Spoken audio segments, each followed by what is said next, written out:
नमः शिवाय। भगवत भक्तों के संग से जिसका दुसंग छूट गया है, वह विचारशील पुरुष भगवान के मधुर मनोहर सुयश को एक बार भी सुन लेने पर फिर उसे छोड़ने की कल्पना भी नहीं करता। उन्हीं भगवान के द्वारका जाने के समय पांडव उनका विरह सह नहीं पा रहे थे। भावुक कर भगवत भक्ति में मगन कर देने वाली वीडियो प्रस्तुत है। परस्पर की कलह अग्नि से दग्ध कुरुवंश को पुनः अंकुरित कर और युधिष्ठिर को उनके राज्य सिंहासन पर बैठाकर श्री हरि बहुत प्रसन्न हुए। भीष्म पितामह और भगवान श्री कृष्ण के उपदेशों के श्रवण से उनके अंतःकरण में विज्ञान का उदय हुआ और भ्रांति मिट गई। भगवान के आश्रय में रहकर वे समुद्र पर्यंत पृथ्वी का शासन करने लगे। युधिष्ठिर के राज्य में प्रजा सब प्रकार से सुखी थी। अपने बंधुओं का शोक मिटाने के लिए और अपनी बहन सुभद्रा की प्रसन्नता के लिए भगवान श्री कृष्ण कई महीनों तक हस्तिनापुर में रहे। फिर जब उन्होंने राजा युधिष्ठिर से द्वारका जाने की अनुमति मांगी तो राजा युधिष्ठिर ने अपने हृदय से लगाकर स्वीकृति दे दी। भगवान ने सभी का यथा योग्य अभिवादन किया। उस समय सुभद्रा, द्रौपदी, कुंती, उत्तरा, गांधारी, धृतराष्ट्र, धौम्य आदि सब मूर्छित हो गए। वे श्री कृष्ण का विरह सह नहीं सके। उनका चित्त द्रवित हो रहा था और वे सब निर्मेष नेत्रों से भगवान को देखते हुए स्नेह बंधन से बंधकर जहाँ तहाँ दौड़ रहे थे। भगवान के चलते समय स्त्रियों के नेत्र उत्कंठावश उमड़ते हुए आंसुओं से भर आए, परंतु इस भय से कि कहीं यात्रा के समय अपशकुन न हो जाए, उन्होंने बड़ी कठिनाई से उन्हें रोक लिया।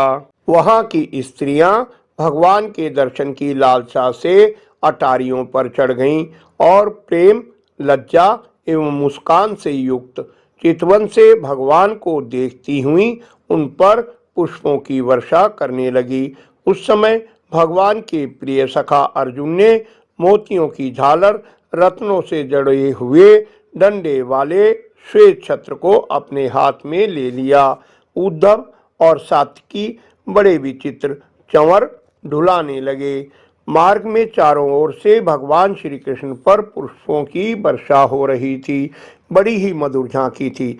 हस्तिनापुर की कुलीन रमणियां, जिनका चित्त भगवान श्री कृष्ण में रम गया था, आपस में ऐसी बातें कर रही थी जो सबके कान और मन को आकृष्ट कर रही थीं।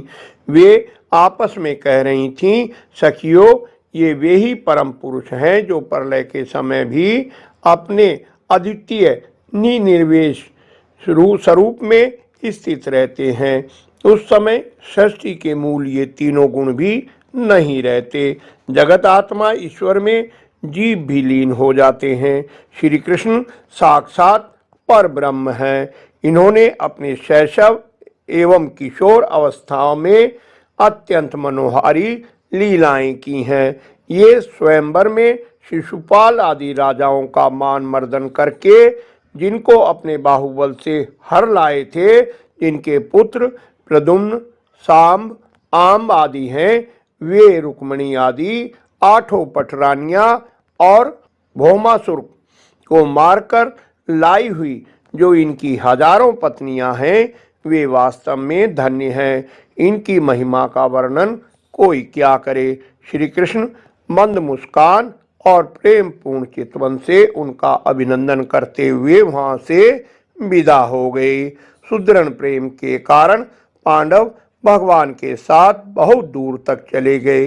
वे लोग उस समय भावी विरह से व्याकुल हो रहे थे। भगवान श्री कृष्ण ने उन्हें बहुत आग्रह करके विदा किया और द्वारका की यात्रा की।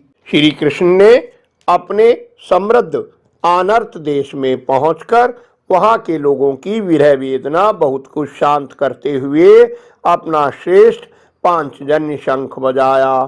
संसार के भय को भयभीत करने वाली शंख की वह ध्वनि सुनकर सारी प्रजा अपने स्वामी श्री कृष्ण के दर्शन की लालसा से नगर के बाहर निकल आई। सबके मुख कमल खिल उठे।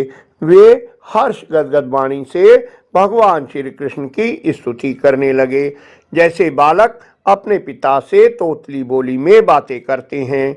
विश्वभावन, आप ही हमारे माता, सुहृद, स्वामी और पिता हैं। आप ही हमारे सद्गुरु और परम आराध्य देव हैं। आपके चरण कमलों की सेवा से हम कृतार्थ हो रहे हैं। आप ही हमारा कल्याण करें।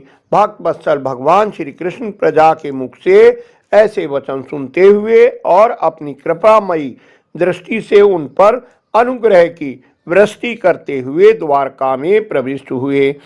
भगवान के स्वागतार्थ नगर को सुंदर ढंग से सजाया गया था।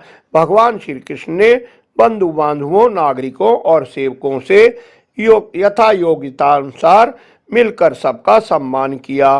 जिस समय भगवान राजमार्ग से जा रहे थे, उस समय द्वारका की कुल कामनियां भगवान के दर्शन को ही परमानंद मानकर अपनी अपनी अटारियों पर चढ़ गईं।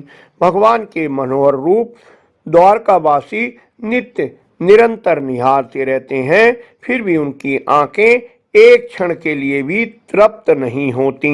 भगवान सबसे पहले अपने माता पिता के महल में गए। वह उन्होंने देवकी आदि माताओं के चरणों में सिर रखकर प्रणाम किया और माताओं ने उन्हें अपने हृदय से लगाकर गोद में बिठा लिया। माताओं से आज्ञा लेकर वे समस्त भोग सामग्रियों से सर्वश्रेष्ठ भवन में गए। अपने प्राणनाथ भगवान श्री कृष्ण को बहुत दिन बाद आया देखकर रानियों के हृदय में बड़ा आनंद हुआ। यद्यपि भगवान श्री कृष्ण सर्वदा ही उनके पास रहते थे, तथापि उनके चरण कमल उन्हें पद पद पर नए नए जान पड़ते हैं। भला स्वभाव से ही चंचल लक्ष्मी, जिन्हें एक क्षण के लिए भी कभी नहीं छोड़ती, उनकी सन्निधि से किस स्त्री को तृप्ति हो सकती है। बोलो श्री कृष्ण भगवान की जय। प्रिय भक्तगण, वीडियो आपको पसंद आई होगी। कृपया लाइक कर उत्साह बढ़ाएं। अन्य भक्तों से शेयर कर धर्म के भागी बने। ऐसी वीडियो पाने के लिए चैनल को सब्सक्राइब कर निरंतर जुड़े रहें। धन्यवाद। आपका कल्याण हो।